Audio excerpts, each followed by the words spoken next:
يبدو أن الفضائح الجنسية أصبحت جزء من الحياة اليومية، وضحاياها فتيات جامعات، ملكات جمال وفنانات.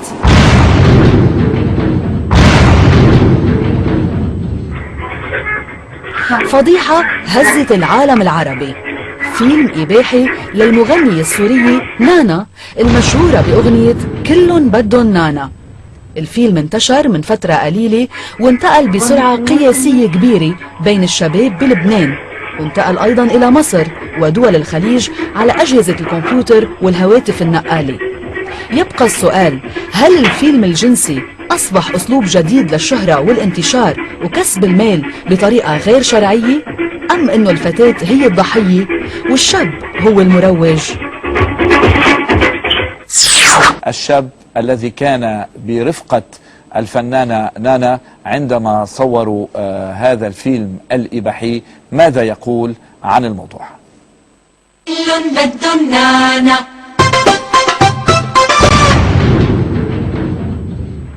والنانا حيرانة بدن نانا تحب تغاك ويقولوا تروحي مشوار.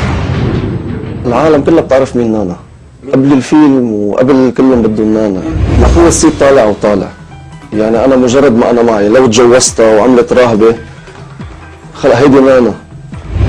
اول فتره حبيتها انا، ضليت يعني حبيتها ب3 سنين انا، بس بعدين تعبت بطل فيني، بس بضل لها معزه. هي قاعده حالها هلا انه بعدها على علاقه معي، يعني بتضايق بتعاتبني. امبارح كنت سهران انت بمطرح فلانه كان معك فلانه كان معك فلان، بتعيط وبتصرخ وكذا. انا لو حدا كثير هيك يعني بحس بالمسؤوليه كنت تضايقت، بس كان بالفتره اللي انا ماشي معها فيها كثير بياعه، ما كنت عطلان اهم شيء. بعد مشاكل كثيره تركنا شيء فتره 3 ايام. بعد هول 3 ايام قاعد كنت انا بفريا عم بريح حالي، دقت لي قالت لي بدي اعمل صور فيك وكذا، عم تحكي عني ما بعرف شو.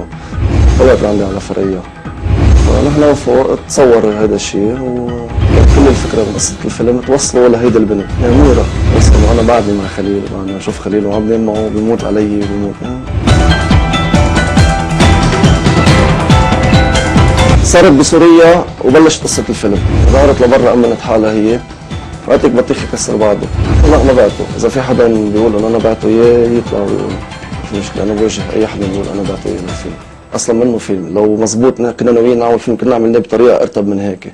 نشرته من عندي من المنطقه، كان في واحد يعني اذا بدك مخبر علي يعني، بس اظهر مع حدا غير او شيء بيراقب لي تحركاتي كلها، فسلمته الفيلم وقت له انشره، انتشر دغري بالمنطقه برج حمود عنا. وطلعت الضجه انه طلع من عندي، برج حمود يعني خلص انا اللي ناشره. فانتشر، طلع في حدا دززها انه تنشره، هو حدا مخرج مصري بعتقد، ما بعرف انا ما بذكر اسمه. ميرسي على الفيلم، قال لي وهيدا كانت فكرتي وكانت الخطه تبعيتي اصلا، بس انتم عملتوها بكير. اول ما نزل الفيلم نانا معت انا لاقيها على التليفون، وعلى انه بليز بس انه ما تقول للعالم انا اللي ناشر الفيلم وانا وانا وانا وانا. كان معيهم كلهم، بس كسرت تليفوني راحوا. كان المفروض احتفظ فيهم يعني بعدين اذا صار شيء. هي دعايه بتكون لإلها، بدل ما تعمل فيديو كليب تضرب واحد اول فرد مره هيك.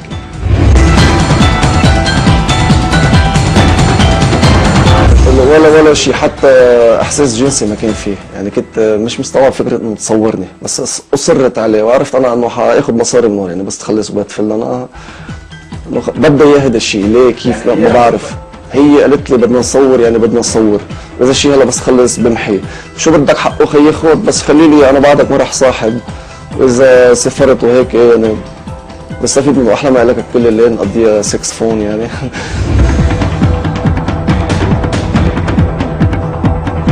بتهددني اذا بدك ماليا اكثر من انه بجيب لك وبشيل لك وبحط لك وكذا. وشغل ما فيني اشتغل شيء، ممنوع، بلاقي شغله بتروح دغري بتهبط لي اياها، فكنت عم بفتح باب راحت دغري سكرته ومنعت لي الرخصه. ما بتخليني اعمل شيء الا انه بس تدق لي انا تكون ريدي لها. تعرضت للتهديد وتعرضت لكذا خبسه سياره، يحاولوا يخرجوني بالسياره يعني، او يجوا يقرشوا خيي ياخذوا يظهروا لبرات الزروب يخطفوه يعني. جنت كثير هي. نزلت الفيلم وقد ما ضيقها نزلته متوقعه كانت رده مهضومه يعني، طلع رده قويه عليها. جربت تسكر ما قدرت يعني، اللي كانوا يمكن حاضنينها لا شو عملتي انت؟ عملتيه غلط وما فينا نحط ايدنا. هربت على سوريا عالجت الوضع من برا واجت لهون مرتاحه. فاجت بتفش خلقها فيه وبتضل تعمل مشاكل حتى مين مسألة عالم ليه عملتي مشكل معه؟ تقول له انه كرمال الفيلم لانه نشر لي فيلم لانه كذا لانه كذا. هي لا بعدها بتدق لي وتقول لي سوري انا عملت هيك فيك وكذا. مريم اسمها مريم اللي حسب ما نحن بنعيط لها بالهوية ما بعرف. والله بتعطي علي كل فترة كل 20 30 يوم تجي سكرانة هيك عملت فيه ما فكرت وانا عندي 7 اخوة شباب ما فكرت قلت لها انا انه طب انت منالك صوري ضروري تصوري وبالاخر بس نقوم نحن لجوا تضرب الكاميرا وتصوري حالك هلا قد شايفه حالك سمباتي في فرق بعد انه عرفت وده عندك 7 اخوه وين مني لما بتطلعي معنا مشوار 6 7 ايام بتجي على البيت وين هالاخوه اللي ما بيسالوا عنك 6 7 ايام فرقاني معك انت